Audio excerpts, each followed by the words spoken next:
J'ai l'impression que quand tu es différent, tu manques de crédibilité. Je sais pas comment vous expliquer. Devoir se justifier, devoir avoir des arguments. Pourquoi nous? Et c'est ça qui est un peu lassant. Ouais, c'est fatigant à force. Devoir prouver au monde entier qu'on peut y arriver. Moi, c'est Douchka, j'ai 32 ans. Je suis assistante de direction dans une agence départementale. Mais en parallèle, je suis aussi sur les réseaux sociaux. Et là, je viens de sortir mon livre, dont je suis trop fière. Pour moi, la différence n'est pas un sujet tabou. Et je voudrais, dès le plus jeune âge, on normalise la différence. Si ça a bien marché pour moi, et je touche du bois, c'est grâce à ma maman qui m'a toujours considérée comme une personne normale, entre guillemets, j'aime pas ce mot-là, mais pour ma maman, je suis la plus grande, donc je veux pas la décevoir. Ça a toujours fonctionné parce que, oui, je suis de petite taille, mais je suis comme tout le monde. Pour moi, il y a un peu un rôle de pédagogie, à travers un sourire, à travers l'humour, tu peux faire passer tellement de messages, et c'est ce que j'ai voulu faire. Et je pense que ça marche, parce que je ne m'apitoie pas sur mon sort, je vis très bien ma différence, je le montre au quotidien avec mes vidéos. Je veux montrer qu'il y a de l'humour, qu'on vit comme tout le monde, mais aussi des fois il y a des aménagements, il y a une adaptation, alors pas forcément au niveau de ma maison, mais il faut s'adapter quand même à la société. J'ai fait mes études, j'ai un bac+3.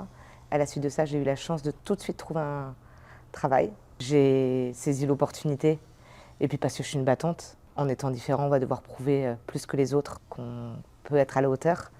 Donc je me suis battue et j'ai mon travail. Et je suis trop contente. Ça fait 10 ans, je suis trop bien, c'est une équipe bienveillante. Ma directrice m'a tout de suite demandé si elle devait mettre des aménagements en place. Je lui ai tout de suite dit non. J'ai pas envie, et ça même au sein de mon foyer, que les gens se sentent différents. C'est moi qui suis différente. J'ai des marchepieds partout, mais voilà, il n'y a pas d'autres aménagements.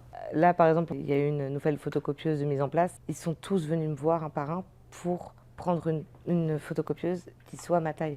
Mais eux, à contrario, ils seraient en difficulté. Moi, j'ai juste à mettre un marchepied. Eux, ils vont devoir se baisser. Donc, pour moi, c'était à moi de m'adapter. C'était pas à eux. Mais j'ai trouvé ça tellement bienveillant de leur part. Je pense que l'humain est tellement important. Je sens bien avec mon équipe. C'est rare de nos jours de pas avoir de filtre. Quand ça va pas, les personnes le voient directement. Enfin, ça, ouais, on passe la moitié de notre vie avec nos collègues. J'ai Thierry. Thierry, c'est mon collègue avec qui je mange des sushis tous les mardis. Il prend une place tellement importante dans ma vie, c'est un grand frère. Ils m'ont vu évoluer, mon évolution au niveau des réseaux sociaux, et j'ai toujours eu que de la bienveillance. Surtout qu'au tout début de la création de mon compte, les journalistes ils me contactaient au standard de mon entreprise. Donc forcément, même si je voulais le cacher, c'était un peu compliqué. Il y a les réseaux sociaux, mais il y a aussi mon travail, et pour l'instant je ne le quitterai pour rien au monde. C'est vraiment une richesse.